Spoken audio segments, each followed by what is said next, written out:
Today's subject, boys and girls, is smoking weed in public. The do's and don'ts of it.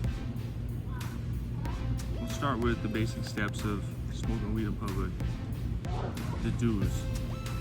Step number 1, bring a lighter with you. Because you never want to ask another stranger for a lighter in public. Because that just gets attention, makes you have to share your stash, and that might bring some unwanted, bystanders by that. Step number 2 of the do's and don'ts of smoking weed in public.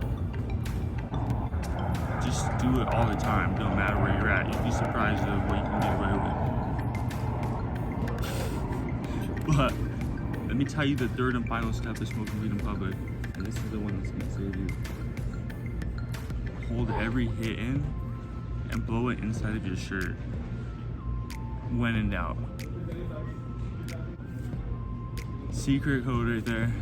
Secret cheat code for all you players out there in the game of life, smoking weed in public. The do's and don'ts.